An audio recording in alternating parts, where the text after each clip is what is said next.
Welcome to a quick introduction to the event loop. If you like this video, I'd really appreciate it if you give it a thumbs up and hit the subscribe button so you don't miss anything. Now let's get started. The event loop is the way that code execution is organized in JavaScript. First, let's introduce the call stack. This is a single thread that executes code synchronously, or in other words, executes code one line after another. The call stack contains an ordered list of frames, one frame for each function call. In this example, when we call say hello, a frame is created that contains say hello's arguments and local variables. When we call console.log, another frame for console.log is created and is pushed on top of say hello's frame and begins executing. When console.log finishes, its frame gets popped off of the call stack, and now that say hello is finished, its frame gets popped off of the call stack as well, and the stack is empty. Now the obvious question is, how did the first frame get pushed to the call stack? This is the job of the message queue. The message queue waits for messages to be added, and like the call stack, processes messages one at a time. Each message contains an instruction on some function to call, or in the context of the event loop, contains an instruction to push a frame to the call stack. Unlike the call stack, the message queue processes messages on a first come, first served basis. So if message 1 is added first, and then message 2 is added, message 2 has to wait for message 1 to finish before it can be processed. So the message queue organizes the execution of synchronous operations done in the call stack. This is known as asynchronous processing, and because JavaScript has a single call stack, this is very important. This means that we can wait for events to happen without delaying the handling of other messages. In this example, we have an event listener that handles click events on our page. When a user clicks the page, a message that says to execute the callback will be added to the queue.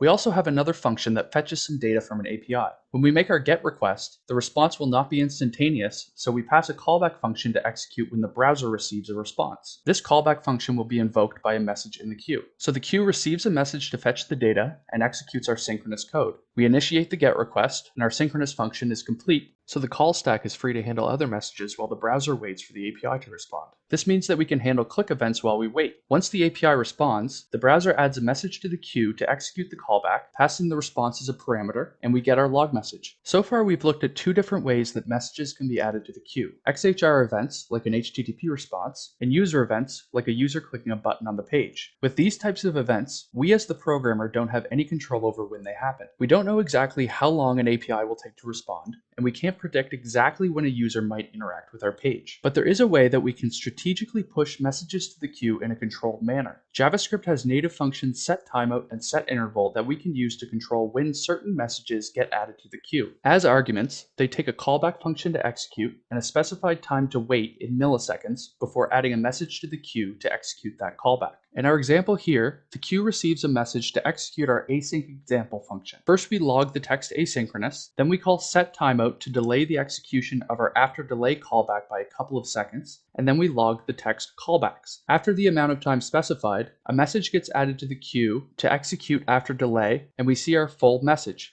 Asynchronous callbacks are cool. Now let's take a look at how we can run into problems with the event loop. We already know that the message queue processes messages on a first come, first served basis, one at a time. In this example, we have a function processAll that takes a list of items as an argument. We iterate over the items, calling processItem for each item in the list. We also have an event listener that listens for click events on our page. If we call processAll with a relatively small list of items, this iteration should happen very quickly and not cause a perceptible delay on the handling of any click events. But if we call processAll with a very large list of items, the iteration will not be as quick. This means that any click events that happen will not be handled until processAll completes. Since a single thread handles our JavaScript code and all dynamic behavior of the UI will be unresponsive while processAll is running. The problem here is that we are handling our iteration as a single synchronous operation in the call stack, which only handles one synchronous operation at a time. What we need to do here is chop this iteration into smaller synchronous blocks and do our iteration in the message queue. This way we can process other events in between.